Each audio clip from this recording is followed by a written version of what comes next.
Hello! So those of you who have played Shin Megami Tensei V might be aware of the long development time this game had. And as mentioned in various sources such as interviews and supplemental materials like the OST, certain gameplay and story aspects were changed or cut from what was originally intended. A number of reasons can be attributed to using a new engine and other tools expanding beyond what was used for Megaton games on the 3DS. Change of when the game was originally intended to come out, and perhaps certain themes in the writing not lining up with things in development as it continued over many years, leading to some elements possibly being rushed or cut entirely. As someone that was heavily in the Resident Evil community and did data mining prior to my interest in Megami Tensei, I'm no stranger to games going through multiple changes and scrapping many concepts to the point they're completely different or feel like an alternate timeline version of what was originally intended. I'd embrace this aspect of the Resident Evil games as being a part of its history, and when I wandered away into another game series and learned that it too went through many changes in development, that only made me more interested in it. There's a good video put out by Unreal that demonstrates how the team made use of the engine to develop the game, but it's noted in the video itself that the team basically had to start from scratch, compared to their previous work on the 3DS titles, so I imagine a lot of the development time was also dedicated to learning. As for changes in the release date, there's an interview in Famitsu, thanks to Persona Central for covering the article. But Masayuki Doi mentions they intended to release the game around the Japanese Olympics in 2020, and well, we kind of know what happened during that year. That may have changed a lot of things when it comes to game development for many, many games around that time. Now, my video is mainly going to focus on cut content and interesting test content that exists within the files itself, but I do have a few things I'd like to show first before I dive in, and these three things are probably the most well-known glimpses of what the game was intended to be early on.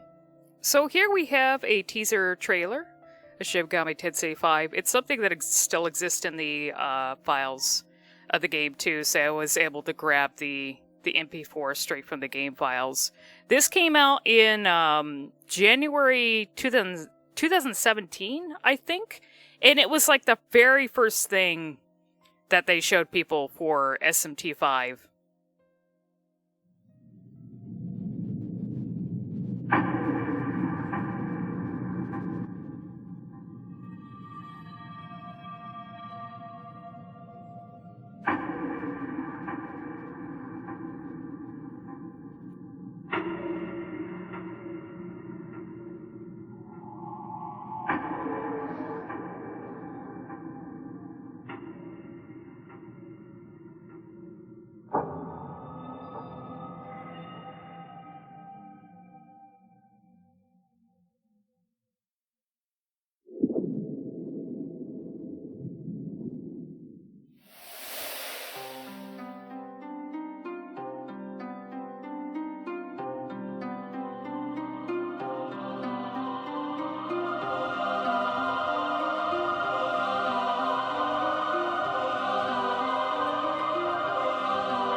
Okay, I'm going to pause it here. There's something I'm going to do a little analysis of this teaser trailer, because when I went to go watch, I was trying to figure out the date of this teaser trailer, so I went to go watch the trailer on various places on YouTube, and I noticed in the maybe of what they showed publicly, I didn't notice that flash at the end. Now, maybe like the, let me see here. I think it's the same for both the English and Japanese trailer.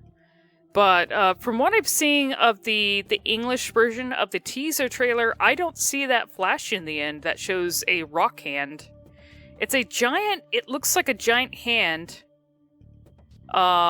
sticking out of the terrain that's rock. No, I don't know if that's supposed to be a reference to Oyamatsumi, which is the big rock dude that you encounter early on. This hand seems a lot bigger than even that dude. Also seems to be an area that has trees. There was early on in, I think, interviews about the game when they were showing the earliest screenshots that they could possibly show for Shin Megami Tensei V, there was also, it seemed like there was supposed to be a theme of corruption. And there's one enemy, and I don't think I've even come across this creature in the files of the game itself, but it was like it was some sort of like corruption creature. It was some sort of like weird mutated demon thing. I'll show a picture here when I find it later. It will be here as I talk about it. But early on, there was this mutated demon thing that seemed to be associated with corruption. And I think maybe the intention was you would be purifying. Like maybe there was this corruption would be spreading in because it looks like it was shown in dot. It looks like it was shown in like a desert area, just like this. Like a ruined area. But that, for some reason, that enemy does not exist anymore. And I'm kind of wondering if this weird, like, rock statue thing is associated with it as well. But we won't know. Like, I didn't even find that thing in the files as well. But it's just another thing that got caught and was a concept early on. I don't know if any... I'd have to dig up the interviews, and I might show that at the end. That has that thing, and maybe it'll give us more insight on what they intended here. Let me go back here. There's a particular thing. Flowers seems to be like kind of a symbolic thing in SMT5. We see flower symbology a lot, but the flowers that are being shown are I think they are azaleas. It's basically a flower that is associated with I guess if you're already watching this, you've already been spoiled. I'm gonna hope that you've already been spoiled on SMT5. You wouldn't be looking at a cut content video if you haven't already played the game. But spoilers, Nahobino, the main character in Aogami, they are Susanoo. They are a lot of things, a lot of symbology in the game tied to them is also related to Susanoo.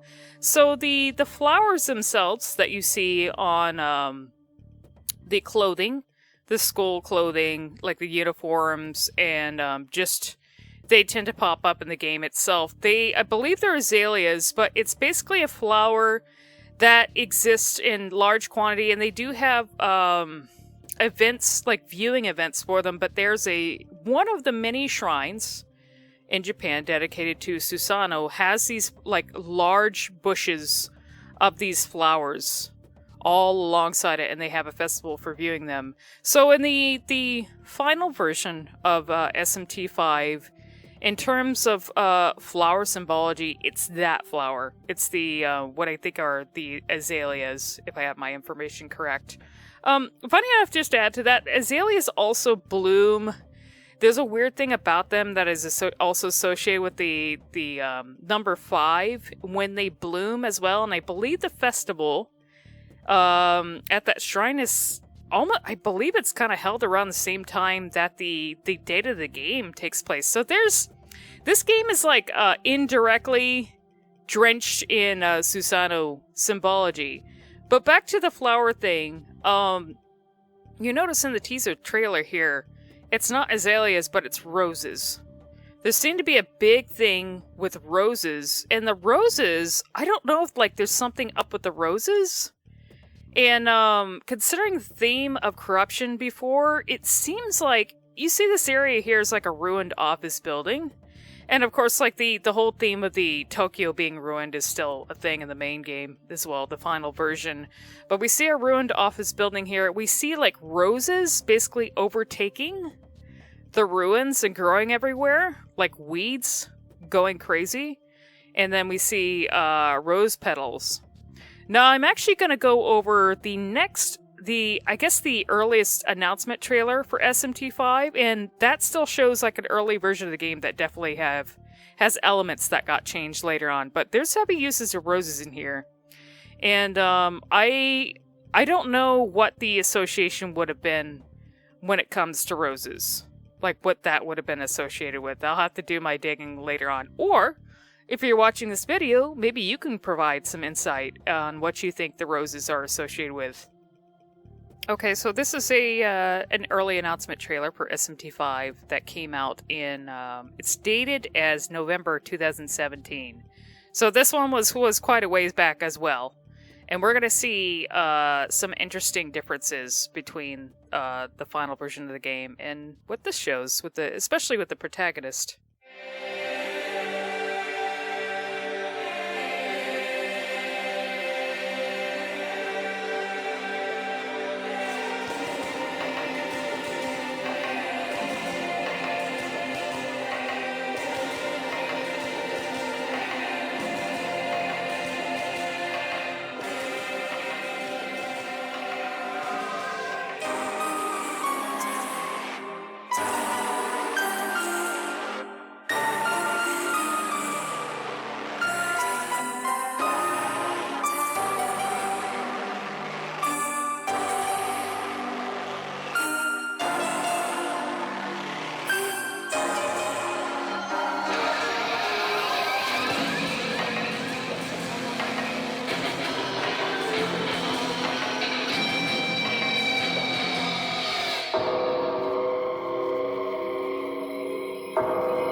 Okay, so I'm going to look through this trailer and do a little analysis here, because there's definitely some differences compared to the final version of SMT5. Especially here, this moment here where we see the protagonist walking with Tao, I'm guessing to school. We don't really see them interact like this in the final game. It seems like she's on more friendly terms with him compared to the final game, where like it seems like everyone around him doesn't really know him too well. Like in like information, even for the final version of the game, it's implied that okay, yeah, he kind of knows him. They're associated in some way, but I wouldn't say they're on like the most friendly terms. Not like to the point where it shows Tao here, where it kind of feels like almost.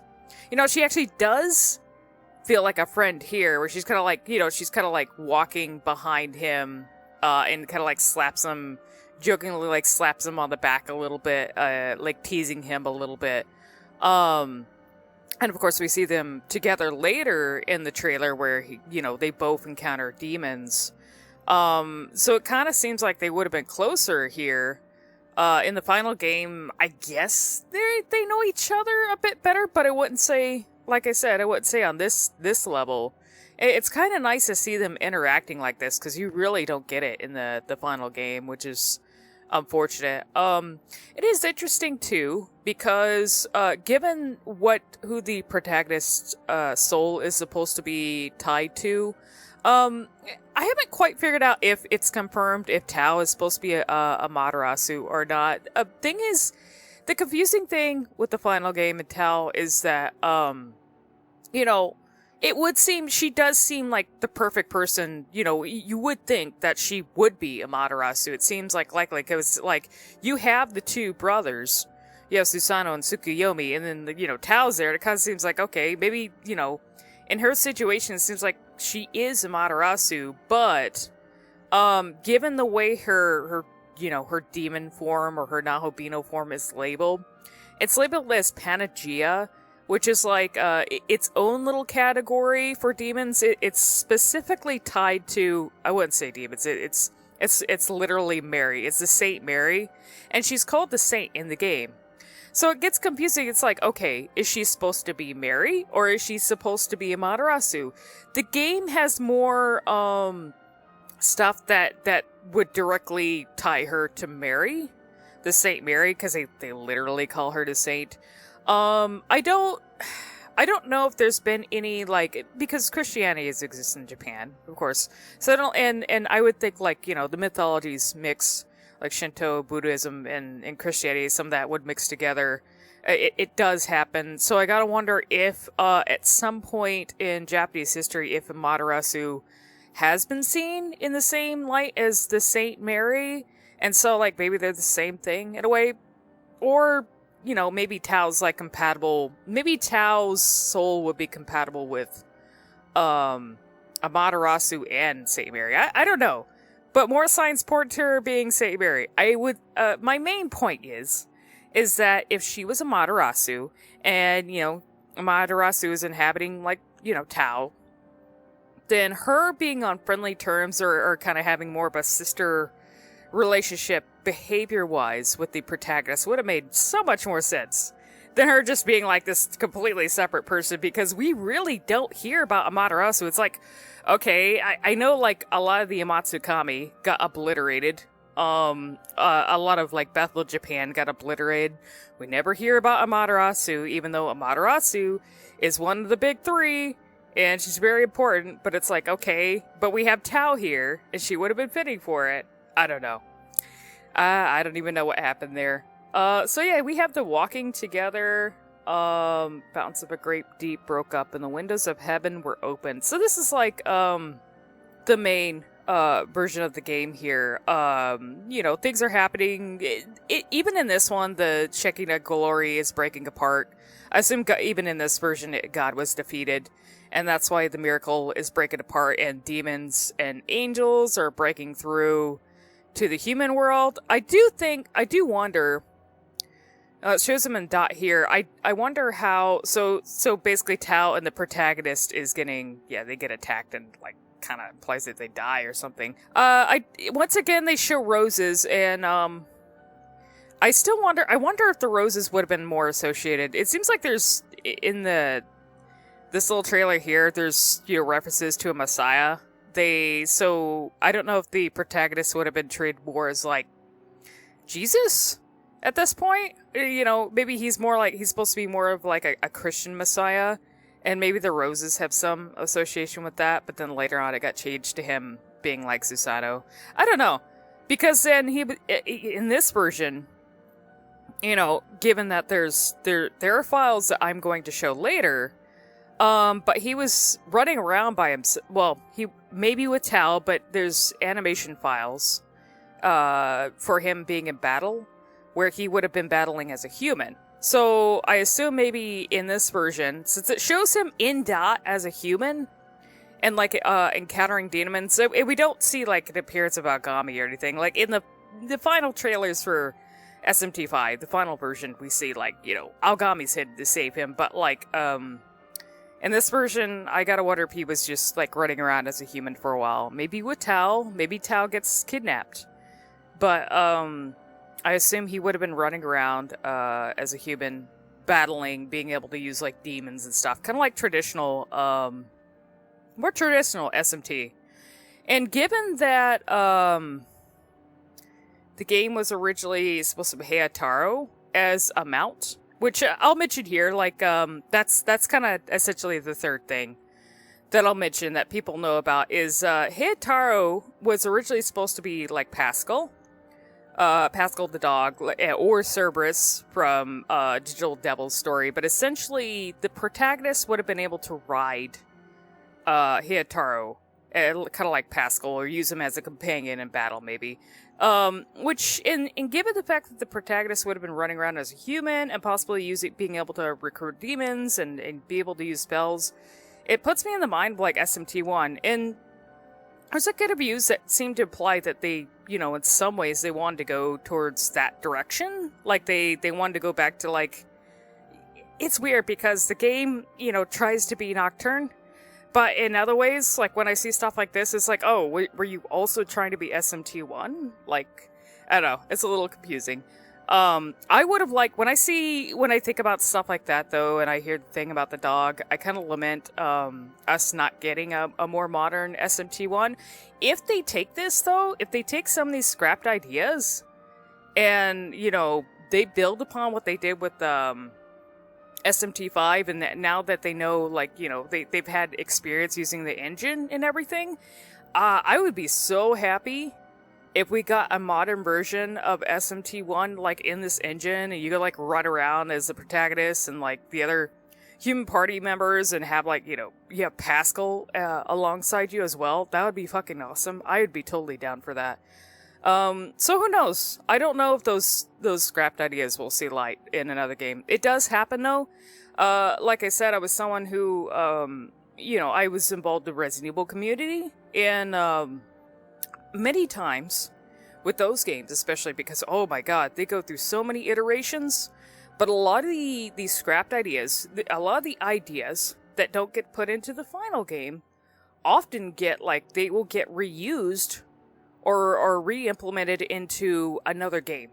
It's like, okay, this idea, we couldn't make it work in this game. We're gonna take what got scrapped, and we're gonna like change it a bit and implement it into a new game that comes out later, or a side, like an offshoot. That's happened with the Resident Evil games. So I wouldn't be surprised, if it's happened to a lot of SMT games as well. Maybe they'll take some stuff from this and put it in another game. I guess we'll have to wait and see. So there's not much else in this trailer other than the scene where the protagonist is walking with Tal, and then you have them and Dot, and they get attacked, which is like a very different situation than the final game.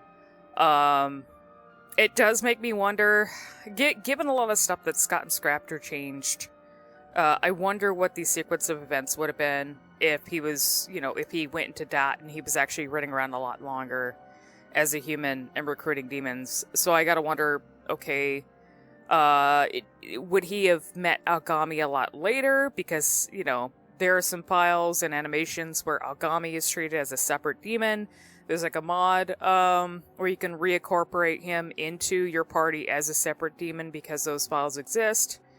Yeah, I just wonder with this version, if you're running around as human longer, when do you meet Aogami? Is it much, much later? When do you meet Amanozako? I have a bunch of scrapped dialogue and voice files for Amanozako that kind of imply that she was meant to be with you a lot sooner. So I will show those in a bit.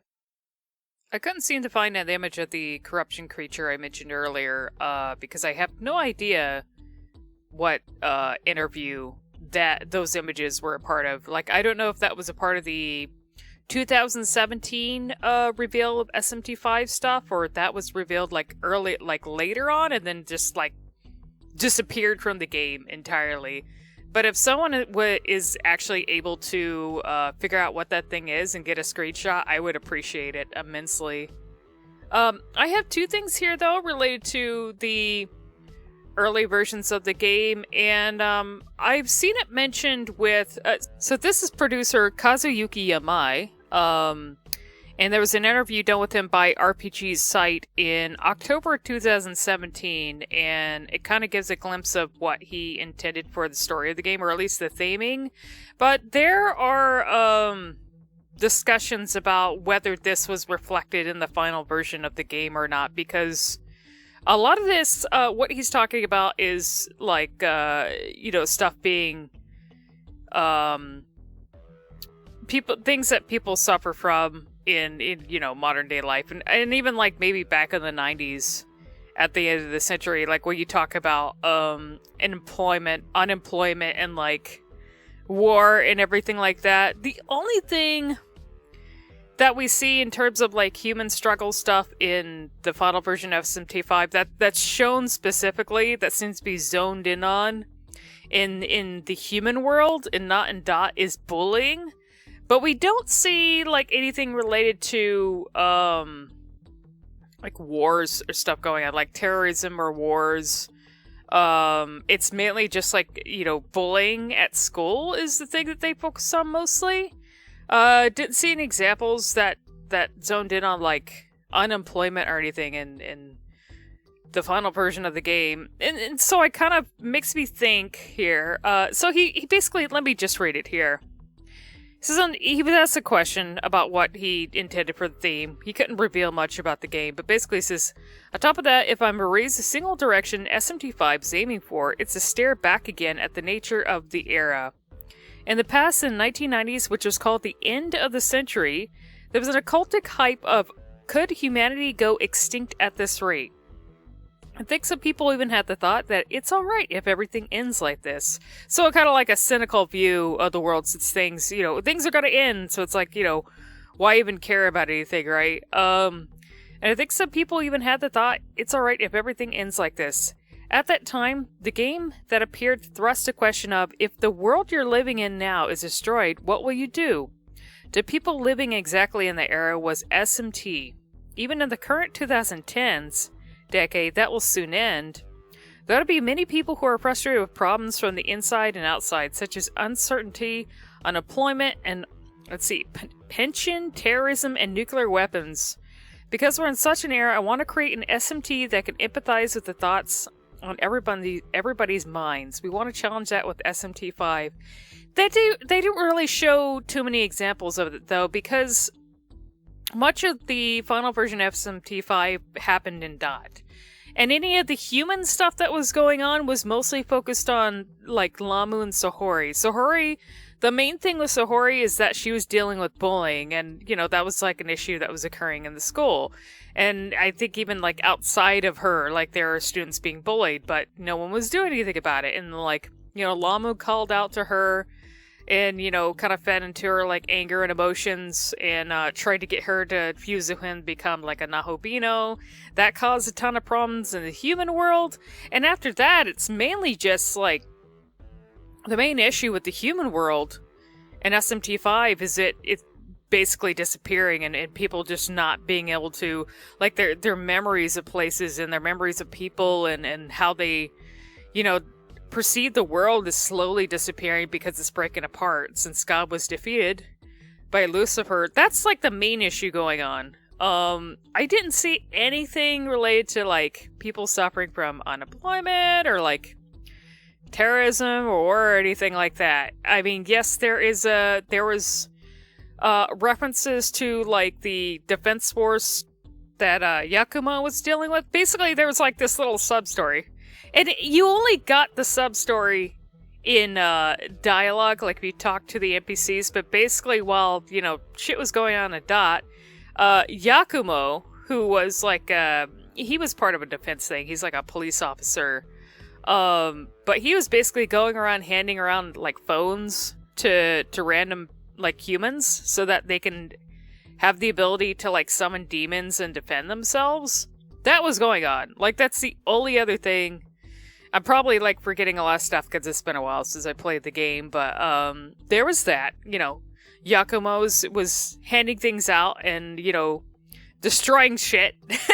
He was causing a ruckus, because demons were, invading the human world, because the God's glory was breaking apart, so demons were getting in. He was wanting people to defend themselves.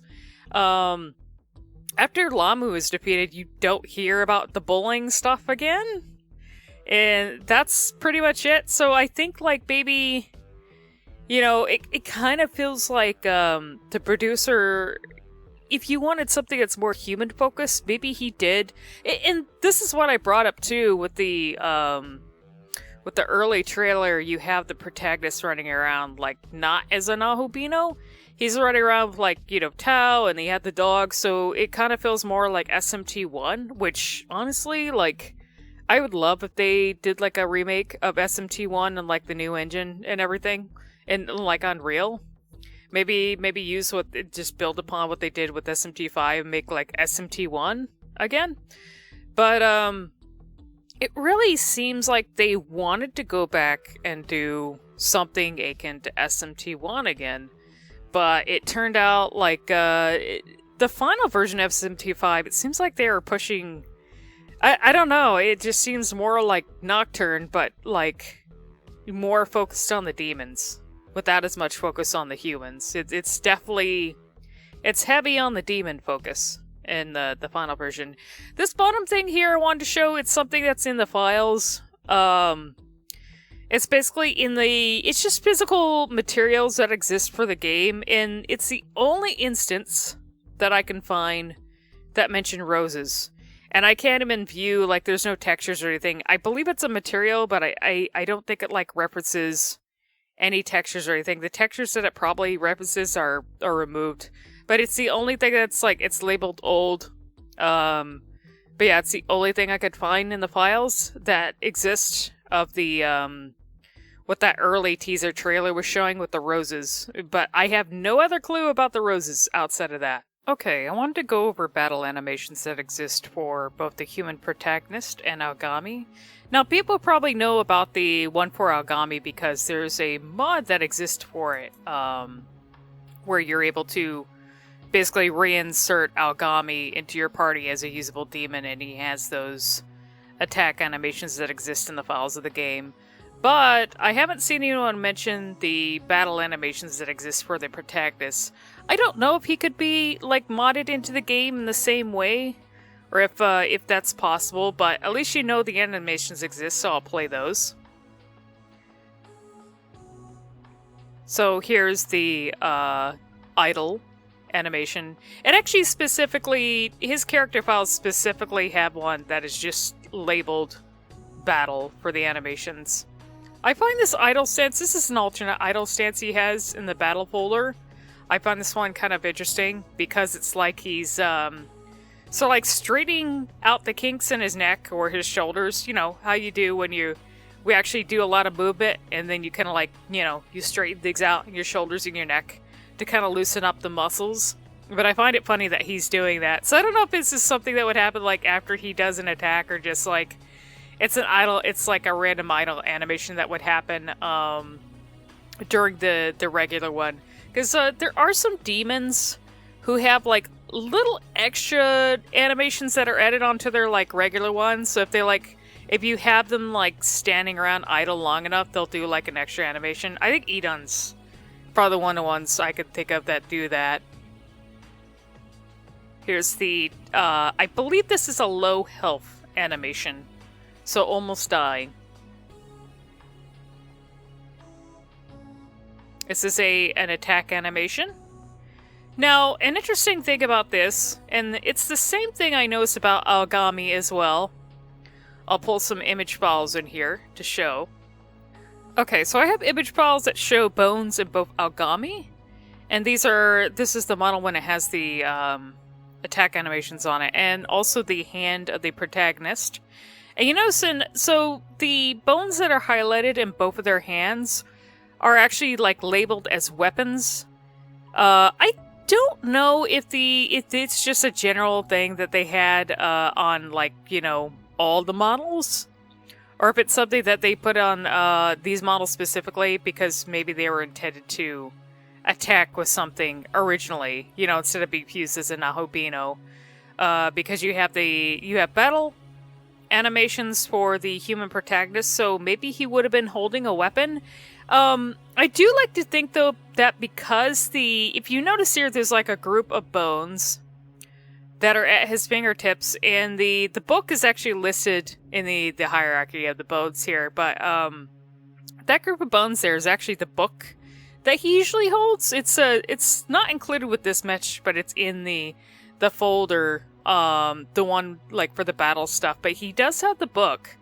And it made me wonder, and it would be kind of a funny idea if during his attacks, if he physically would hit demons with the book. I think I have an animation actually that shows that. Okay, I recorded these way back, but I seem to not have one that shows him doing the physical attack specifically with the book. But I do have ones that kind of show him doing, like his other stances here. He has other skills like defense and like casting, but it kind of shows him doing it with the book in his hand, like these poses.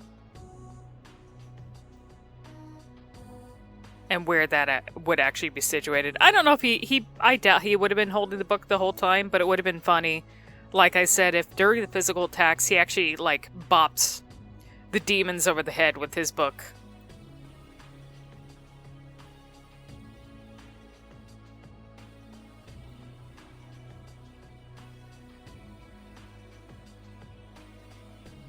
Okay, this is one of these skill animations. It kind of looks like a defense move, but it might have been one. I think it may be to cast a support move. That's what it kind of looks like.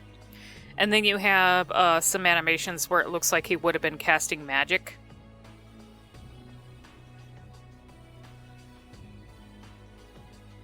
It's interesting to consider his use of magic because if we go by the rules of what happens to humans when they become a Nahobino, and you don't see this at all in the final version of the game. The only person that seems to exhibit use of magic after having been around their Nahobino partner is Yakumo. But I think that's actually just, he has special abilities already because of his family history and everything, but I think even Dazai starts exhibiting abilities like teleporting and stuff. I'm pretty sure he does, but I think that the general thing is, when it comes to like the demons and the human partners for Nahobino, the more that they like are around each other, like they get influenced. And I think the human, the more that happens, I think the human is supposed to get be able to have some demonic abilities as well. But I believe in the thing in the final game, though, is like they try to make a point that the human protagonist is the one that seems the most human out of all the other, Nahobino partners. Like Aogami seems to want to make sure that he's able to retain his humanity and not be heavily influenced by demons. And there's something they mention early on because they show Yuzuru, being able to summon demons, and of course it's, Yakumo is running around giving people phones so that they can summon demons as well. There is a thing that, in that game where humans have existed before being able to summon demons, right? Well, I think they also say is that the more you make use of the demons, the more you get influenced by them yourself, so I wonder, because of that, you end up being able to cast magic or anything. But considering he has these animations, maybe, early on in the story, as a human, he gains the ability to cast magic somehow? I don't even know. But, I mean, even in, SMT1, I can't even remember since I've been playing that, a while back, so I can't remember. Maybe it's just because you are wielding demons and you have the comp, and then you just kind of learn how to use magic on your own, because they do the humans in your party learn how to use magic, and I can't remember if that's specifically explained other than just demon phenomena existing. And so because of that, and because you're using demons, you're able to use magic yourself, because demons are getting in the world, and things are fucked up, and you can use magic as well. Just like your demon partners. So yeah, it seems like even as a human, he would have been able to make use of magic.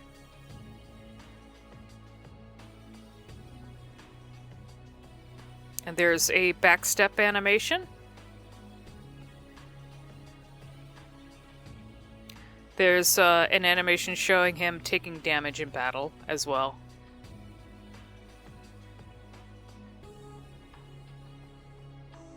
There's also this is there's no animation for this one. This is a running animation, but it kind of looks a lot like the one for Aogami that I'll show in just a bit. For some reason his face is messed up in this, so it looks a little funny. It is listed as a running animation, but there's no animation, it's just a pose, and for some reason it kind of messes up his face. At least in Blender it does. And here are the battle animations for Aogami, which, if you've seen mods for SMT5, you may have seen the one for Aogami inserting him in battle. So you've probably seen some of these animations out in the wild on YouTube or wherever already, but I just think they're super cool. And as someone who really likes Aogami as a character, we really don't get to see enough of him. I mean, he's in our head as a navigator, and, he occasionally separates from the protagonist, but we really don't get enough of him. Or enough on the proto-fiends, for that matter. That's one thing I would have wished, if we're adding more stuff to this story. It's just, I want to know more about the proto-fiends, and I want to know more about Aogami. He's fucking Susanoo, for Christ's sake. if I want to complain, this is a complaint with I've heard from other people too. Is he's Susanoo, and yes, they drop a million different references to Susanoo the game, especially in a lot of the symbology in the game and just the way certain events play out. But they just kind of casually drop his name as if it's not a big deal in the middle of the story, and some of the missions that you do, and of course his brother.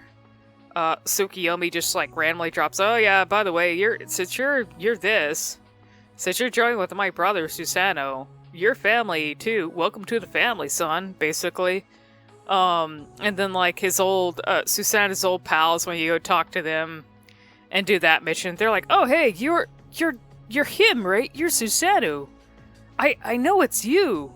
I can sense it. And that, I don't think they mention, I don't even know if Amanozako mentions it. I know she mentions, being part of a proto-fiend. But, they don't name drop Susanoo a lot, despite him, being you would think, an important part of the character. So, that's another complaint of mine. So this is the idle battle animation for Aogami. He doesn't, he just floats. He's the storm god. He can just, why the fuck stand? He just floats in battle. I find it interesting. I always found his suit extremely interesting, and I wonder what sort of, material it's made out of, because, it looks very metallic on the outside, and maybe it's just some special suit that they developed for him. We still don't know if it's actually, fused to his skin or not. I'm inclined to believe it's not, but he is a weird, demon android, so maybe it doesn't have to make sense. But the flaps on the little, tailcoat flaps that he has on his suit, they're not very stiff. They flap like they're made out of rubber, a very light material. It's kind of surprising for how metallic that suit looks. So maybe it's a weird, it basically, in this, look at him. He looks like a superhero, basically. It kind of seems like that was the idea. He looks like he's like a Super Sentai guy wearing an armored rubber suit. He's got his butt cape flapping in the wind like a superhero to save humanity. That's kind of, it looks like that was the idea in the design for Aogami. He's got the superhero design. This is a running animation, by the way. It's not, but he just flies. He doesn't use his leg. He just fucking dashes in the air. That is a casting animation. Casting a skill. This is another one where he's casting another ability. Look how it is amazing how much his tailcoat things just flap. They look like they're made out of a really light material. It's just kind of amazing. The movement in those. And we did get to see them in the final game. It's something that exists in the files, because it seems like maybe at some point in this story, in the early concepts of the story, he was separate from Yoal. And we have animations for the protagonist. There's plenty of evidence where you would have been running around and battling as the human version of the protagonist. So it makes me wonder when we would have come across Aogami. Maybe we would have used him as a demon in our party first, and then eventually we fuse into a Nahobino with him.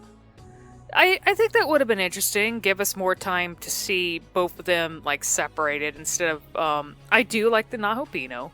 Don't get me wrong. I absolutely love the concept of the Nahobino, but it would have been nice to have more moments in the game where you actually see these two separate and in dot, where they're both battling alongside each other and with other people in their party and demons and all that fun stuff. It's just a shame too, because these attack animations, this is a low health animation here. These animations are really cool. Just being able to see him do more things, see Aogami in action is just kind of amazing and unfortunate, since we didn't really get that unless you mod them into the game. This seems to be taking damage an animation where he's taking damage in battle.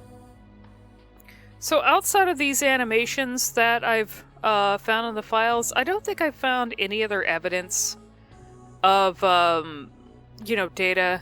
Maybe I'd probably have to scour it. I'm sure there are other people that could probably help as well, but, heavily scour through the game files to find other evidence of, like, situations where you would have been battling, like, whether that be in, like, map data or, like, I don't know, battle events or something where it would have been, hey, you show up at this place, you're human, you're battling this thing, and Aogami's like separate, like, and in your party and battling this thing alongside of you. I haven't been able to find any anything in the files outside of these animations that are evidence of that existing in the game.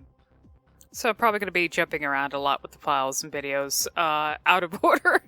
Just trying to do the best I can to show you guys this stuff. I'm not completely organized. But speaking of Aogami, I do have this model of an area here. Thing is like, it's basically in a folder structure called pool in the dot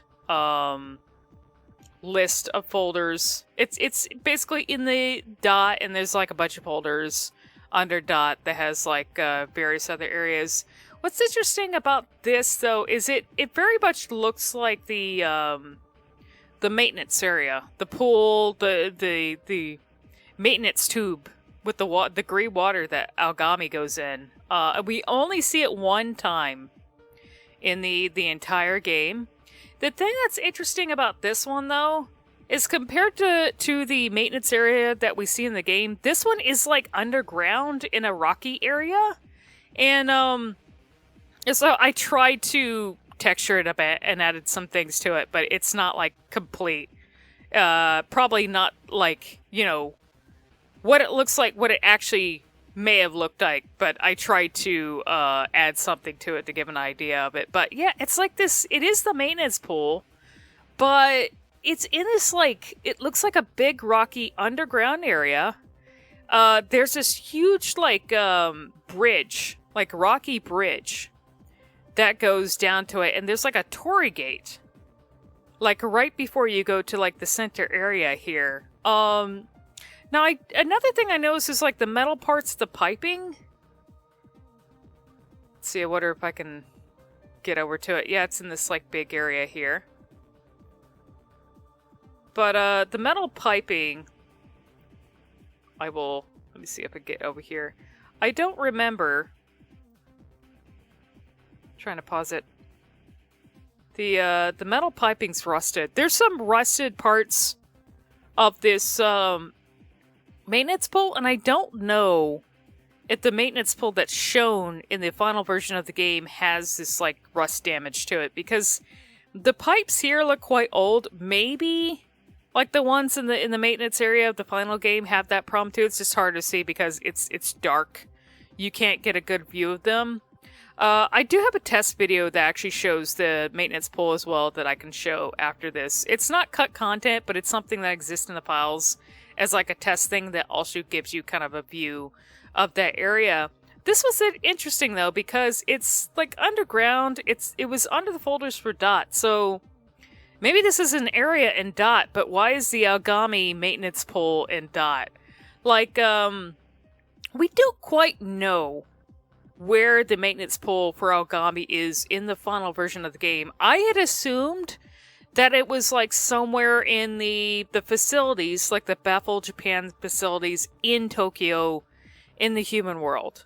I never thought that maybe like because they do have a part of that building, the research building, that is also, it's connected to the Amalodrome, so when you're teleporting between dot and the human world, use that, but there's a part of the research building that is in the ruined version of the diet building in dot. So maybe, Aogami's maintenance area is actually in dot, like a part of that, and also somewhere connected to that building? I'm not entirely sure. Although, given the events in the game, maybe that might not be the case because when you reach the diet building, it's been taken over by demons and stuff, and the research facility isn't there yet. So I'm guessing maybe they set it up after that, and then turned it into a teleportation point for you to go to the research facility in the human world. I don't know. I'd have to, like, it's been a while. But I find this very fascinating because it does seem aged. It's an area with a torii gate, so it kind of gives me the vibe of, like, you know, it's underground. You have this long, like, rocky bridge. It kind of seems something like that's tucked away that no one should be able to get to. Like, it's, like, you know, something that's hidden away. The torii gates are usually used in sacred areas, but it almost gives me, like, kind of a grave vibe, because here's the thing, Susanoo died. Like, he is dead. And they made the protofiend, utilizing his essence, so it kind of feels like a fucking gravesite for Susanoo in a way, with that torii gate and, like, the little, this little ritual in the ground here, as if they're, like, this is, like, an old, like, summoning site for, who knows, maybe he died. Maybe this is, like, a place where he died, and it seemed like the best place to actually summon his essence, like, right in this area here. Because it seems like it's obviously in Dot. Like, it's in this underground, like, rocky area in Dot. Maybe he died here a long time ago. It was like a grave thing.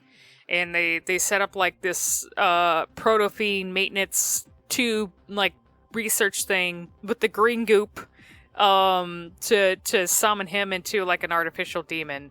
Or whatever. I don't know. I do find it fascinating, though.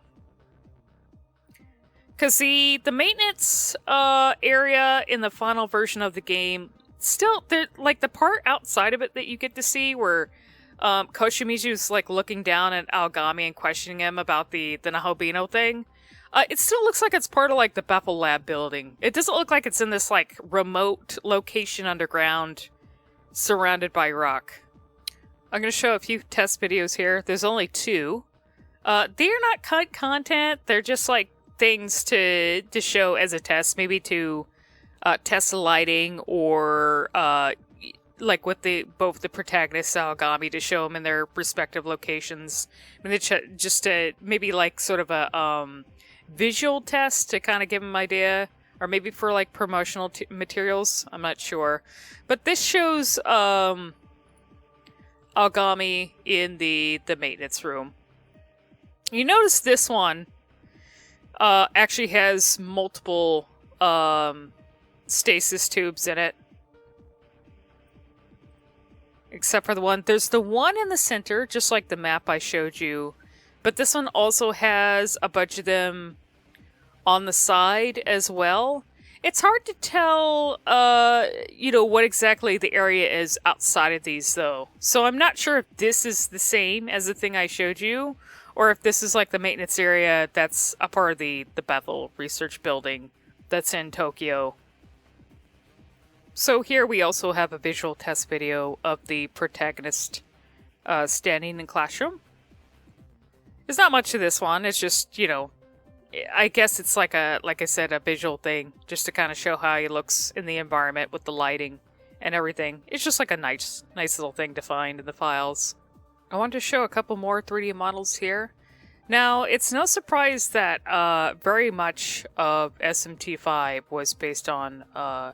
there's definitely a lot of Nocturne injected into SMT5. And I've only seen bits and pieces of what people have been able to find in the files, but there are some things I found myself. And I've only seen this one shown recently. But the healing fountain that you can go to in Nocturne seems to have been, like, left over? I don't know if this was, like, left over in SMT5, like if they had some, like, Nocturne assets that they were building on, that they brought over into SMT5 that they were going to use. But yeah, this is in here. This is where you get your healing. And I'm pretty sure it's, like, the same location, too, because in Nocturne there's a rock in front of it. But I wonder if maybe they thought of doing the same thing in SMT5 before they switched over to just having the ley line founts be your healing spot.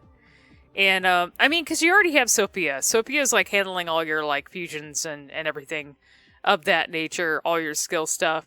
And then you have, I mean, it would have been nice if she had like, she handled the healing too, but I guess it's extra steps because it's a lot quicker to go to the ley line fount and do the healing. You just pay for it right there at the fount. And then, but it's extra steps to actually go and teleport to Sophia, then talk to her, and then like maybe have her do the healing stuff. So maybe they want to like make it a quicker process instead of having you go to like a place to heal and just have it do like bonfire style. Like Soul style, where the teleportation points, you do all your stuff at them. Kind of like the Souls games. Okay, one other thing I seem to have found in the files, and it may have been just used for test purposes or left over from Nocturne assets, just like the healing spot, is a Vortex world. And it's got the buildings around it too. Let me play this here. Even with the Dot is clearly inspired. It's not... Dot isn't as cool as the Vortex worlds in Nocturne, where it has like the whole city like basically curved around it into a spear. Like there's some of that kind of going on in the sky in Dot, you know, because Dot in a way is considered like a Vortex world in itself as well. It kind of has that, the whole thing going on. But this is clearly like a one from Nocturne, because it has like, there's like little low poly buildings around in this sphere.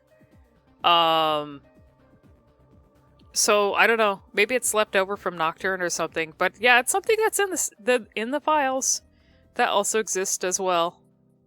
Alright, let's talk about cut navigator content.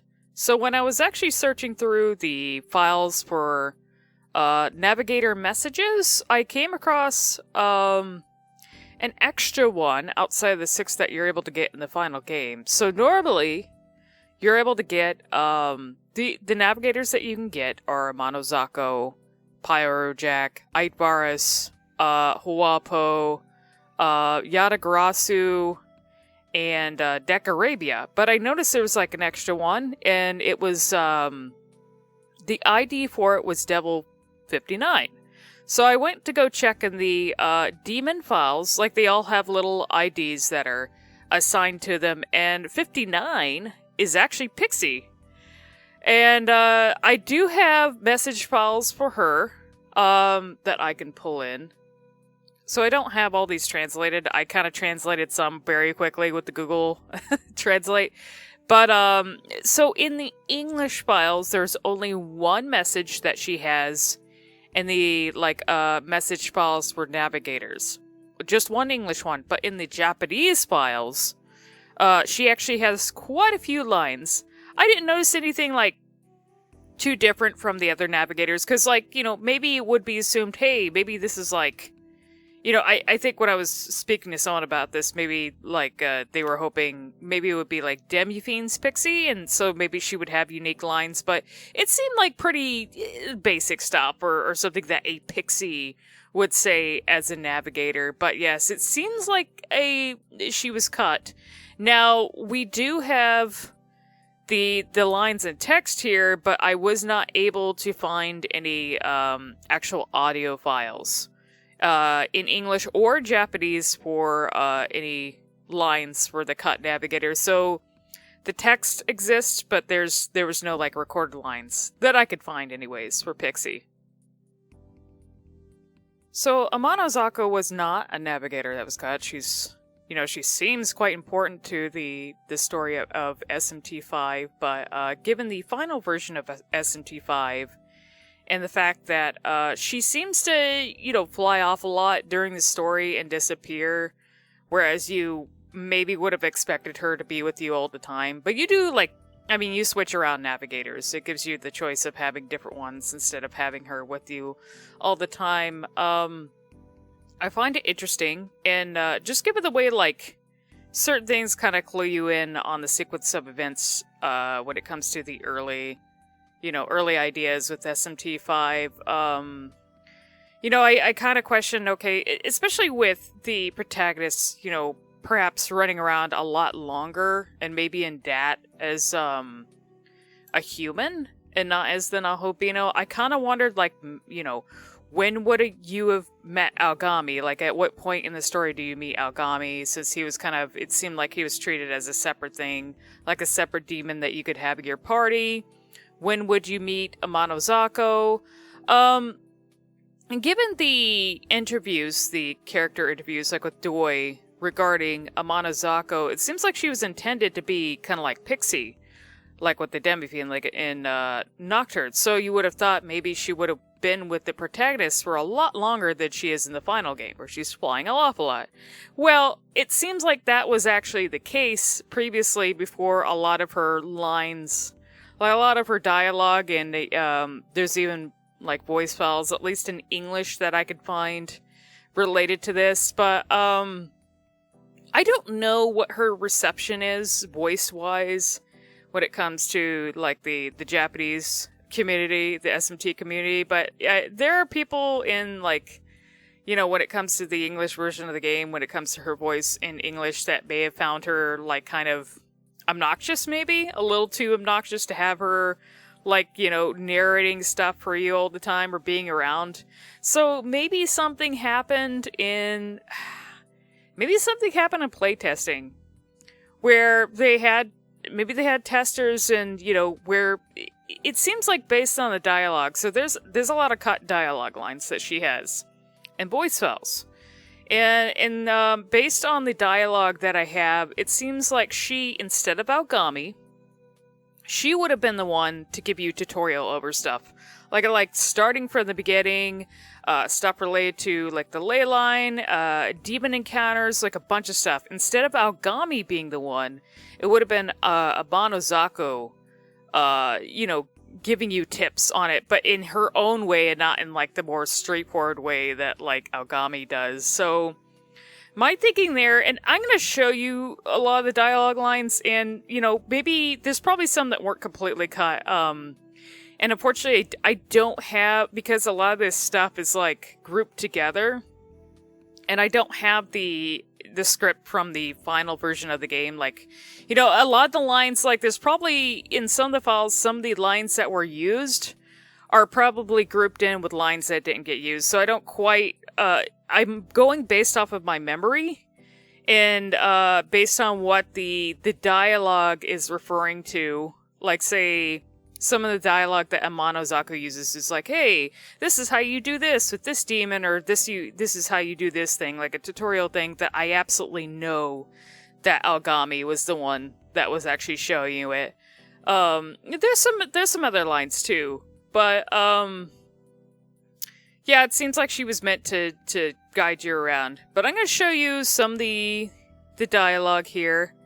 And then I have a bunch of voice files, but once again, I don't have a full script for this game, so some of the voice files you might hear might be some of the ones I use, but I'm pretty sure a lot of them won't be. And the way the voice files are structured is a lot of them have Amanozako, like, lined up first, and then coming afterwards, it's Aogami. This is what I noticed, is Aogami will give the tutorial, like in the final game, instead of Amanozako. What I was gonna say, though, I kind of lost my thought, but I'm thinking maybe something happened in playtesting, perhaps, where they felt that maybe Amanozako giving you tips wasn't clear enough to figure out stuff in the game. Because if you listen to her lines and look at her dialogue with some of the tutorial stuff, and then you compare it to Aogami's, Aogami is, like, he explains every detail of it. It's very straightforward. It's as if, you were reading a tutorial in a game guide or something, basically, compared to Amanozako giving you the tips, and maybe they came off unclear because she's basically giving you tips in the way, in her personality, basically. So maybe that didn't gel well with playtesters. I don't know. But here, let me show you the dialogue. So I just showed you example. This is a later event. I believe this is related to finding humans, like when they get kidnapped by demons. So there's a bunch of stuff. These are the ones in English. Like I said, I didn't look through the Japanese files. That would have taken a lot longer. But she has a ton here. So she's speaking here. She's actually speaking about the angels. Now this part here, I don't quite remember if she was actually around at the time when talking about stuff related to the angels and where the school kids are going. I'd like to believe. Okay, so you have. I'd like to believe it was still Aogami because once again in the final version of the game. Yeah, you notice. That's another thing too. Like in a lot of these dialogue.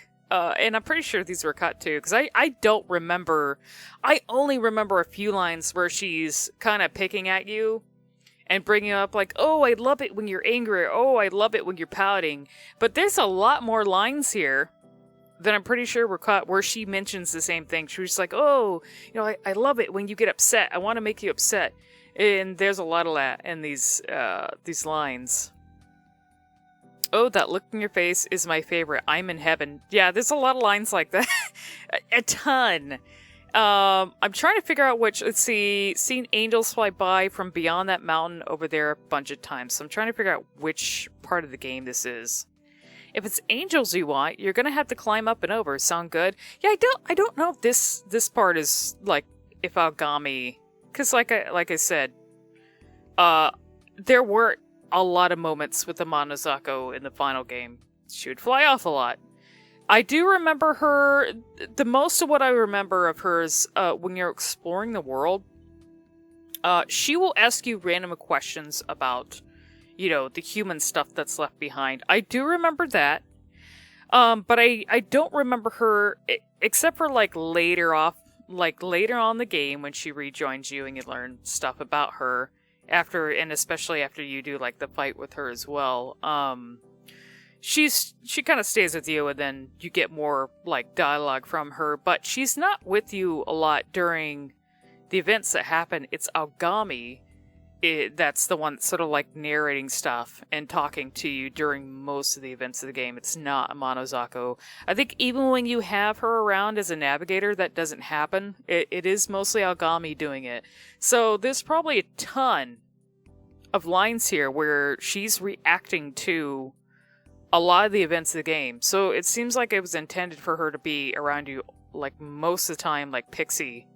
Well, like kind of like a Pixie like character with Demi-Fiend. So there's some extra lines here. All you do is climb over. Okay, so rewrites of some of the lines. How about it? Bet you just hated hearing that, didn't you? Like, I do wonder, did her lines go over well with the playtesters? I really have to wonder what happened there. Like, cause it's a lot to cut out. Okay, so these... Okay, so now you notice, and this is just like the, sound files as well, with their voices, is, this is Aogami. Young man, before we begin our search for the angels, I would first like to go to Tokyo Tower. Yeah, there's not much there. Agami's pretty straightforward. He doesn't beat around the bush. There's not a lot of emotion going on there when he's talking to you or reacting to the events in the game, like Amanozako in the dialogue that's in here. Okay, so this is another one. Another file with the messages. So she's reacting, she's referring to the Apsis, which, you know, you don't get, you encounter Amanozako briefly, in the beginning of the game when you first reach, I forgot what it is, but the area with the first ley line in it, and she's being, harassed by the Preda, but, she doesn't actually join you. You know, you console, like, you talk to Aogami about it, he's like, they'll pay attention to her, ignore her for now. So she doesn't join you. And I'm pretty sure it's, not too long after that you encounter your first abscess. And then Aogami's the one that tells you, I believe. So this here shows like her actually talking about the abscess and telling you about it. Like, you never heard of an abscess? Wow, you're really weird. Like, super. Interesting. And then she explains what it is. Thing is like, I don't think in a lot of the lines, these are a lot of lines compared to, when Aogami is explaining stuff to you in the game, he doesn't say as much compared to what she's saying here in reaction to the same stuff. It seems like a lot of dialogue coming from her. Like, she explains a lot. Would have been, I feel like in some ways, like, based on the way she says stuff, it would have been more fun to have her explain things in the game, but like I don't really know what happened there. The voice lines, a lot of those voice lines are recorded, so it's like, what happened before the game came out that made them say, no, we gotta cut all of it and make it just Aogami and, limit the amount of like voice dialogue. But yeah, she explains a lot here. It kind of makes me wonder if there's some information that we're missing out on that she would have explained that Aogami doesn't quite mention, since it's mostly Aogami that's explaining stuff in the game in the final version. So yeah, mostly talks about the abscess. I believe this is Aogami. Okay, yes. Now it's Aogami explaining it instead of Amanozako. I just thought of something too. Since they had all this stuff recorded and written down, and you had the option of like, so when you first encounter Amanozako, you're kind of like, you're given like a false, like, kind of like, it makes you think like she's going to be able to join you right away, right? But you're not able to let her join immediately. It's kind of like, there's a thing that happens where it seems like, oh, maybe you'll consider it, but then Aogami says, no, don't do it. But what if it was the case where you could have actually let her join you? So depending on whether you let her join you or not, in that part there at the beginning, maybe the reason why there's both stuff for Aogami and Amanozako explaining stuff, maybe it was because you had the choice originally to have Amanozako join you or not for different stuff. But in the final game, like, you encounter her the first time and then you ignore her. And like the second or third time, she becomes your navigator. And, but still, like, when she becomes your navigator, it isn't like a navigator in the sense that Aogami is. She's just kind of like, a useful tool to hang around and find stuff for you. And occasionally will ask you stuff. And then she will, like, disappear during, a lot of moments in the game. So it's just kind of like, makes you think like, it seems messy. I really don't know what happened there. It seems really messy because you have two between Aogami and Amanozako, and they're both tied to each other. They're both like, I don't think the protophene thing is explained very well when it comes to Amanozako. I've seen so many write-ups, but it seems, we know that, like, the only protophanes we know about are Aogami, and they mass-produced him. He's like a combat model. There is a thing in the Japanese guide that suggests that Tsukiyomi is also an Aogami model, but I'm a little confused there. Are they both, like, protophanes? And, like, one was made for, to resemble the Prime Minister, one was made for combat, and so both, like, Tsukiyomi was shoved in, like, the Prime Minister one, and then, like, Susanoo and whatever else was shoved in the combat model. So it's like, we know, like, the protophanes that resemble those guys exist. Amanozako is supposed to be a protophene too, but, like, how is she made? It's been theorized or suggested just be based on what she says that she was made from parts of a discarded or maybe a defeated Aogami model, because there's like 12. I think the Aogami that you're with is the 12th one. He's supposed to be the last surviving one of his type. So there's a bunch of them, you find their essences around and stuff. So it's assumed that, like, the Tengu, took parts of one of the Aogamis and, put them together and made a protophene, but because they didn't have, and they summoned, like, a goddess or an essence to it, but it still suggested that it's like, okay, what part of Amanozako is Susanoo? I'm trying to think here. Because according to the lore, I don't mean to ramble, but according to mythological lore, Amanozako is thrown up by Susanoo. She's like his emotions that he threw up. So you would think with Amanozako that her actual essence would be Susanoo, but maybe her body, like the body she's using, was made from parts of Susanoo, and her essence is a goddess. Or I'm still a little confused there. There's a lot of different theories with that, but I think the issue though with this whole thing and them having two different dialogues and a lot of Amanozako's stuff being cut is you essentially have two navigators. Aogami acts as a navigator, and then you have Amanozako, which is also important, that's acting as a navigator. You have these two navigators, so it's like, how do you balance that? Like, how do you fit them both in the story together to be with the protagonist at the same time? So what their decision, it seems like what they decided, is that instead of Amanozako being around you all the time, she flies away a lot. And she disappears. And so most of the time, you're with Aogami. Because Aogami fuses with you to become the Nahobino. Like, that's an important part of the game. You can't, like, be separate from Aogami. He is a part of you for most of the game. So, I guess maybe they wanted Amanozako to be like Pixie and be around you most of the time, but that it was in conflict with Aogami being with you as a Nahobino, perhaps. So that's why, I guess they had her flying off a lot, and they cut a lot of her voice lines and everything.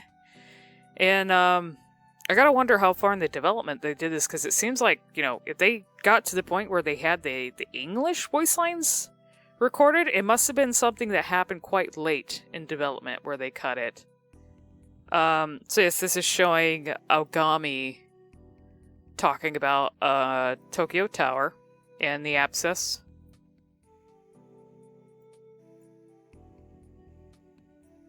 Okay, here's some more dialogue. I'm going to be loading up different files and talking about them a little bit. Let's see.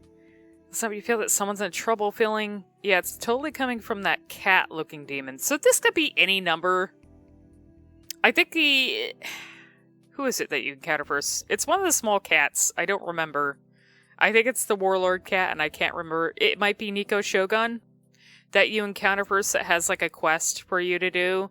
So, it seems to be Amanozako referring to that. Like, oh, you're going to have your first tutorial of doing quests for people.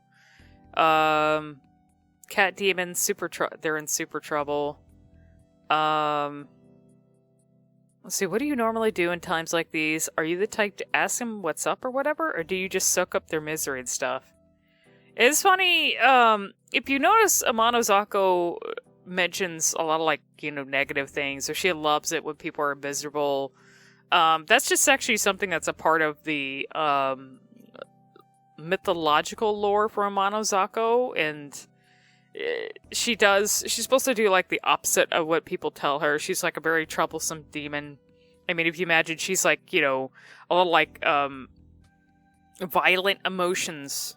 She came from violent emotions being ejected from Susanoo, and because of her, she gave birth to essentially a bunch of yokai that are very, and especially like one, there is a demon in SMT that is also supposed to be her son, and if you play SMT1, you encounter him, he ends up like, killing the protagonist's mom and stuff, you have to battle him, but Amanozako is Amanozako's son, and he's supposed to be, like, the most troublesome, obnoxious yokai, and he does, like, really fucked up stuff to humans. He likes to disguise himself as humans. It would have been nice to see that thing in SMT5, honestly, but if you imagine, like, even though she's cute in this because they wanted to make Amanozako look like Pixie in a way, the actual demon that she's based on is quite a troublesome one and gave birth to a lot of, like, yokai and stuff, so She's the source of that.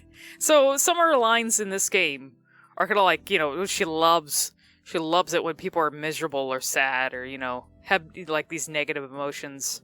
So yeah, this is just them going over the quest. Let's see, I'd just love to see that big pout close so soon. Okay, it'll be funny. I have heard I've gone through some of the voice files for this dialogue, but not everything. So I will be playing those after I show the dialogue. Okay, now we're getting to Aogami. This is the stuff that's actually in the game.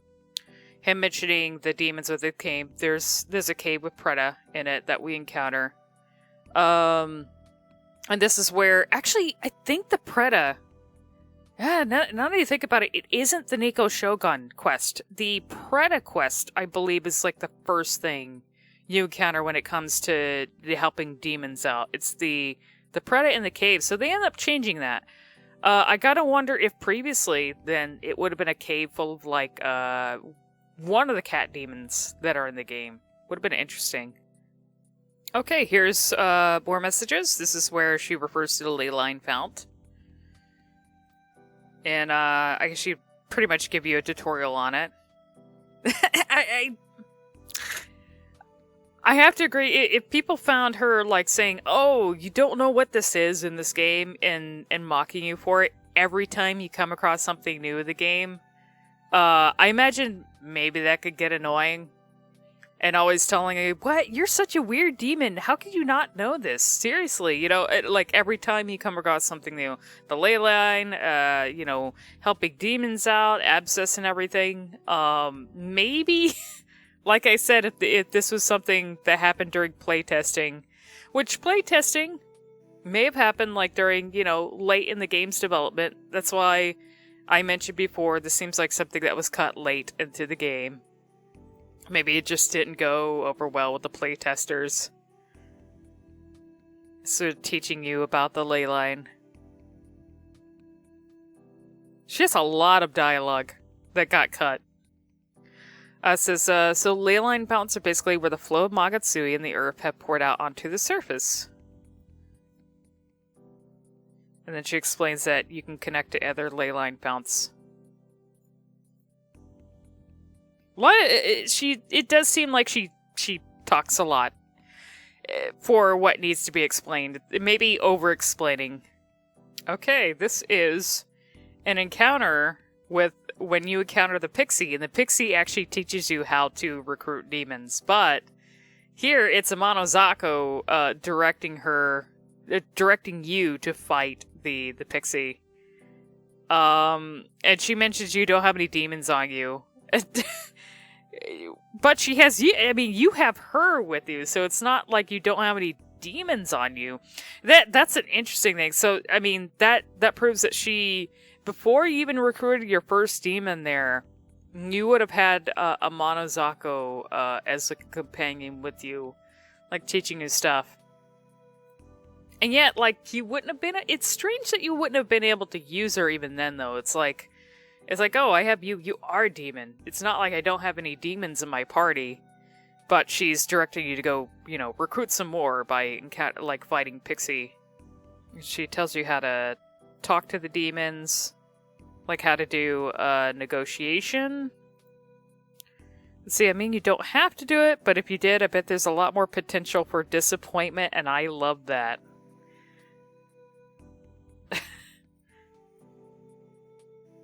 See, you're totally going to end up dead at this rate. If that's not what you want, then you should probably listen to me. So maybe you could choose, not to go to the Pixie? And avoid her advice?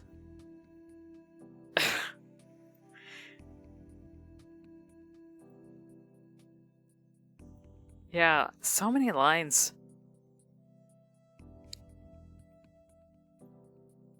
Okay, yeah, here, so she mentions she's giving you an item.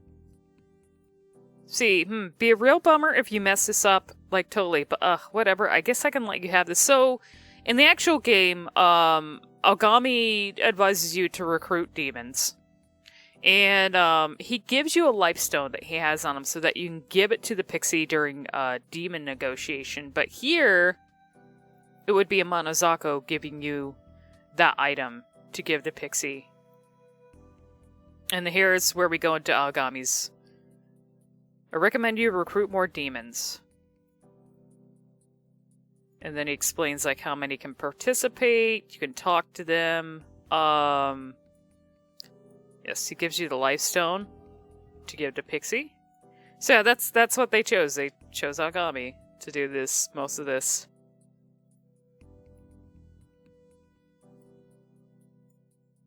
Oh, I notice one thing here.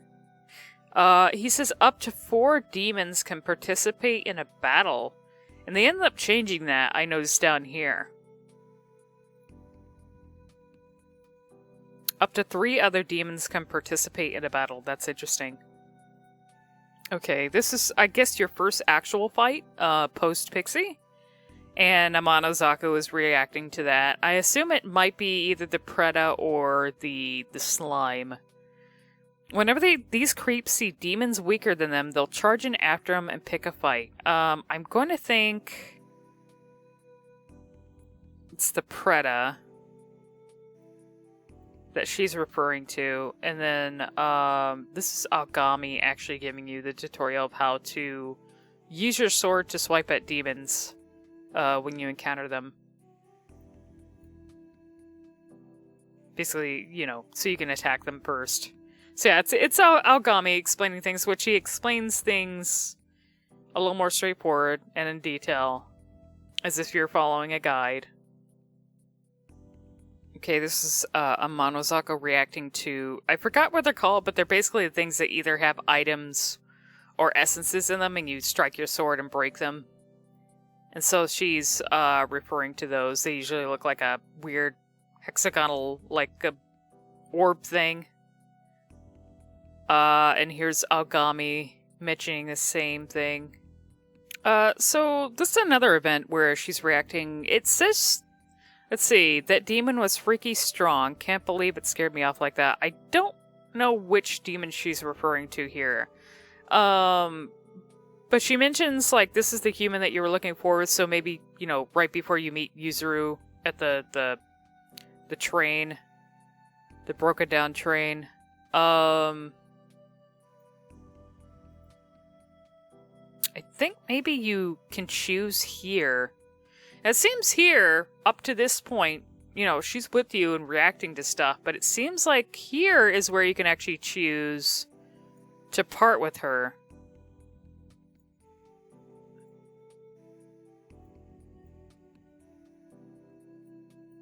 And maybe, let's see, actually I'll be around here for a little while longer, so if you're ever feeling lonely, I guess I can hang out with you again.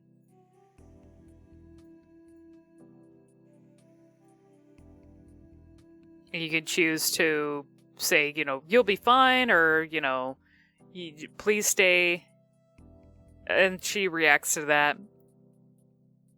Let's see, whatever, go pal around with the humans or whatever, I'm sure they're more fun. And I think when you... I believe when you run into Yuzuru, I can't remember... No, I think you actually return... I want to say you actually return to the human world after the Tokyo Tower. Not here, but... So I'm not sure why she would need to part from you. Like, part with you when you meet Yuzuru. But she does. It seems like she leaves, so I'm not sure if you would have actually returned to the human world there instead of Tokyo Tower. Okay, so we have messages here of so it's both Aogami and Amanozako mentioning the Hydra at Tokyo Tower. So we have lines from Aogami and then we have lines from Amanozako mentioning him. I do know that in the actual game, Amanozako, like when you meet her, she mentions, you know, we call that thing the demon of the tower. You know, there's a scary demon up there. But I don't remember if she actually follows you up there or not. Well, I think you can have her as a navigator at that point, but I don't think she actually, like, talks about it anymore after, like, that one point in the game where she says the demon of the tower line. Let's see, he's super scary. He's got like a gajillion heads. Maybe these are the ones from the game. That's why none of the other demons go near the tower. Okay, so maybe these are the ones. And then Aogami's mentioning the Hydra as well, and suggesting that you go recruit more demons before you do the fight. So these might actually be in the game, because they kind of resemble ones that I remember when playing it. Okay, so I'm going to be playing a lot of the actual audio files for the voice lines related to a lot of the dialogue that I showed you for cut Amanozako lines. Some of the Aogami dialogue will be in there as well. One thing I noticed when I was extracting these is some of the cut lines for Amanozako that were in the messages were not given voice lines, or at least I did not find audio files for them. So there will be some missing when I actually play these. Huh? Oh, I've never seen a demon like you before. Wow, super weird. So, who are you? What's your story? You don't look very tough. Can see you lasting, like, maybe 10 minutes. Plus, that troubled look on your face is super funny. So, what are you doing here? Where are you going? Oh, is it somewhere fun? Can I come with? I want to come with. Looking for someone? Ooh, you mean a human? I heard that humans were exterminated like 20 years ago or something like that. You're lost? Oh, you got separated from the human that was with you, huh? Oh, look how worried you are. Oh, it's priceless. But hold on. Is that part about the human for real? I heard that humans were exterminated like 20 years ago or something like that. Looking for whoever it is will be totally pointless. But anything to keep seeing that mopey face of yours, it's too good. Way too good. I love seeing others get let down. No kidding, it's my favorite. So, anyway, I'm gonna go with you. Don't disappoint me with the disappointment thing, okay? Okay? I'm Amanozako. Here's hoping we can help each other out. Cool? I may be able to remember something else. Hey! So, about this human we're looking for, does that mean there are other humans? Seriously, are there? Also, he said something about angels, right? Right? You know, I'm pretty sure I've seen angels around. You wanna know where? Huh? Wanna? Oh, no way? What to do? Maybe I shouldn't tell you. Oh, would that bum you out? Would it? Oh, that look on your face is my favorite. I'm in heaven. Okay, so I've seen angels fly by from beyond that mountain over there a whole bunch of times. If it's angels you want, you're gonna have to climb up and over. Sound good? Why? You're no fun. Ugh. Fine. If you don't want to know, then I'm just gonna tell you. I've seen angels fly by from beyond that mountain over there a whole bunch of times. All you gotta do is climb over to the other side and look for them. How about it? Oh, bet you just hated hearing that, didn't you? Didn't you? Hey, listen up. You feel that someone's in trouble feeling too, don't you? Yeah. It's coming from that cat-looking demon. Totally. I knew it. It's for sure that cat demon. Oh, they're super in trouble. Bummer. What do you normally do in times like these? Are you the type to ask them what's up or whatever? Or do you just soak up their misery and stuff? Well, whatever your thing is, we're basically going nowhere till you talk to it, right? Right? You know, I just love to see that big pout up close. So, why don't we get a closer look? Yeah? Oh, let's do it, okay? Oh, a ley line found. You're supposed to touch those whenever you see one, you know? You knew that, right? Do you even know what ley line founts are? You don't? You really are a weirdo, you know? I mean, seriously. Want me to teach you about them? Well, too bad. Oh, I just love getting under your skin. Wait, I'm joking. Seriously, you want me to tell you? Okay, so ley line founts are basically where the flow of Magatsuhi in the earth have poured out onto the surface.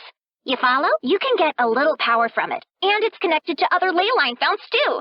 Super useful. Like, really. See? Oh, be a total waste if you didn't touch it, right? Come on, touch it. I mentioned I like when you're surprised too, didn't I? Well, let's see it. Hey, look over there. See that Pixie? Want to fight her? Huh? You wanna? Or Are you just gonna let her mop the floor with you? That reminds me. You don't have any demons on your side, huh? Are you all alone? Aw, think you're a lone wolf or something? Big furry demon boy? Well, just know if you run into enemy demons, you'll have a fight on your hands. Probably better if you have some on your side, too. Right? Right? Wait, what? You don't know how to get them on your side? Well, guess you're on your own. Ah, just kidding. Hey, did I get you? Did I? Anyway, even if you end up in a battle or whatever, just stay calm and try talking to the demons. Seriously, try it, okay? Okay? Tell them what they want to hear, and they might start to like you just like I did and join your side. Neat, huh? I mean, you don't have to do it. But if you did, I bet there's a lot more potential for disappointment, and I love that. Wait, what? Are you ignoring me? You're seriously just gonna ignore my advice? You're totally gonna end up dead at this rate, you know? If that's not what you want, then you should probably listen to me. Oh, but it's not because I'm worried about you or anything, okay? Got that? Did it work? Oh, it did? Huh. Well, congratulations or whatever. Good for you. And she's a cutie too, huh? Totally. What? I'm not jealous. Come on, let's keep going. Honestly, be a real bummer if you mess this up, huh? Like, totally. But, whatever. I guess I can let you have this. Give her this life stone and see if you can't win her over. Oh, come on. You can totally do this. Ooh, check it out. See that golden thingy? I'm getting a really good vibe from it. Why don't you try breaking it? I mean, what have you got to lose? Hey, listen up. Destroy that golden thingy with your sword. I get the feeling there's something good inside. Oh, don't be like that. Come on, I'm gonna check it out. Oh, hey, you hear that? The demon of the tower sounds like he's on a rampage. He's super scary. He's got like a gajillion heads and he'll gobble up pretty much any demon that gets too close. That's why none of the other demons ever go near the tower. I've heard rumors that he even breathes fire and spits poison and stuff. Okay, that is just it for the voice lines for now. It should be noted that even on the, I noticed on the cutting room, floor wiki that there's supposedly cut lines between, there might be cut lines between Aogami and Goko, and maybe there's scrap dialogue between a bunch of other characters as well, but I would imagine those exist in, the message files for the Japanese version of the game, and, this is all I have for now. At least for, like, cut dialogue and voice lines. So, maybe in the future, or maybe someone else will get to it and be able to find those cut lines, but most of what I found that was cut was the Amanozako stuff, mainly. Okay, I have just a few more things to show for now, and one of these things was something that I've seen posted around before, so I decided to go through the files myself just to see if I could catch anything extra, but it's mostly just, these are demon names. I went through the Japanese files just to see, but possibly cut like DLC demons or demons that were originally meant to be in the game. Some of these are demons that were previously in SMT for Apocalypse. And then the ones that I don't think had, I think Astarte is, you see it says Athart there, but Astarte is the only one that hasn't had, except for like old SMT games, it hasn't had a more modern model, unless you count like Persona's version of that demon, but it hasn't had like a modern version of the model yet, and that seems to have been cut from the game. There's also, I included Lamo in here because there's like a version, I don't know what version of Lamo this would have been, but there's something that says that related to the Lamu that was not used as well. But yeah, most of these demons that are listed here, except for like Astarte, are from SMT for Apocalypse, which they would have already had the models for, and a lot of the demons that exist in SMT 5, like the final version, a lot of them were taken from Like the designs and stuff that Doi did, they were done before 5 existed. Like they were done for like 4 or Apocalypse, like especially like Zeus and Odin's designs. Okay, another thing I'm going to show here was just messages that existed in a test like message file in the I think it was in event messages. But it was just like it was a thing that had like tests messages, like they would have test dialogue, test status messages, test stuff for menu and everything. Also, I'm using Google Translate for this, so don't waggle your finger at me. It's just a way of showing it, like a quick way of showing the dialogue. But you also have the Japanese lines over here. But yeah, there's stuff with the Prime Minister. PC hero, let's see the hero name. So there's like a small conversation here. Some of these are conversations in the test messages as well, so it kind of looks like there's a conversation between, a very brief one between Aogami and the Demi-Fiend. There is a placeholder name, I think that's what this is, that has Ryotaro Dojima, which is the father from Persona 4 in here, which I found interesting and funny. And more with the Demi-Fiend.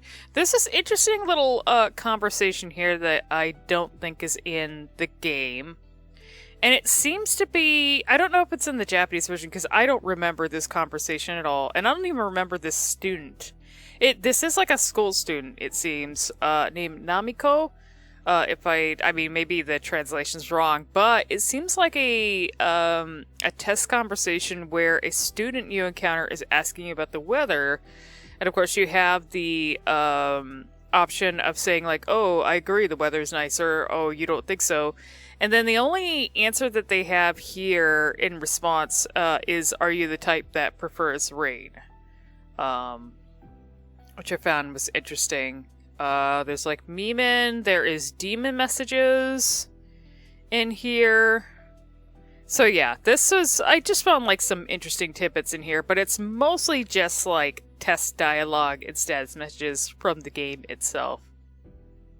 So before I close out, I have like 2 little interesting tidbits here, more like amusing, but we have we have the marker, the player character marker.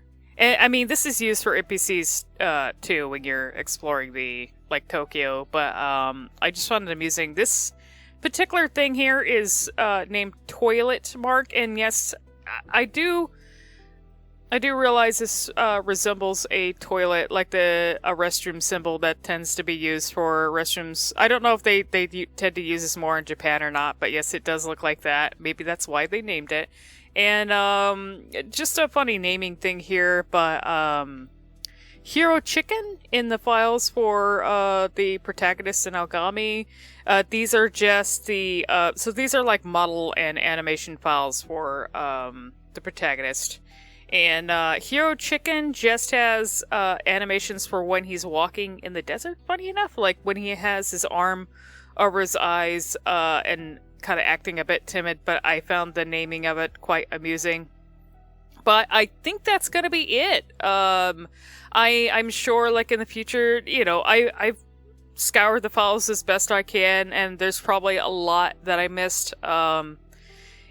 Especially in the Japanese files, since it's not as easy to go over some of the stuff, especially messages, compared to some of the English files. So surely there's still cut content in those. Surely people will go over those in the future and find more stuff, maybe. But this is what I've been able to obtain for now. And, you know, I hope this video, for anyone watching, I hope this video was, like, you know, informative or enlightening. Like, you know, it gave us a bit more information about, like, you know, what the game may have been intended to be, like, early ideas or concepts that got scrapped. It's always interesting to, like, learn about this in the development process. It happens to a lot of games. It's not just SMT5. There's so many games that I've played in my history of living where this is, you know, it's more common than you would think. When it comes, scrapped content is just like, you know, it's just what happens, especially when you have games that have like long development cycles. Things change. You know, writing might change. Certain ideas might be, might be good one moment, and then like later on, as like, maybe events happen in like the gaming industry or like, people's lives and stuff, maybe like, or just like, if things change when a game was intended to come out, maybe it, certain elements in the game have to change too. You never know. It's so many variables go into a game being developed that anything can happen during the development time that, changes content.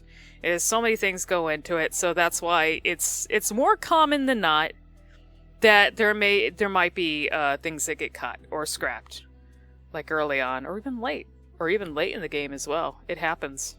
But yeah, thank you guys again for tuning in. I appreciate it if you stayed to watch this video. And give a like and a comment, if you learned some things new, or if you know some things yourself that you'd like to check into, that you know about when it comes to cut content, or have any like theories about why certain things may have been scrapped or changed. I'd love to listen to them down below in the comments. Thank you again.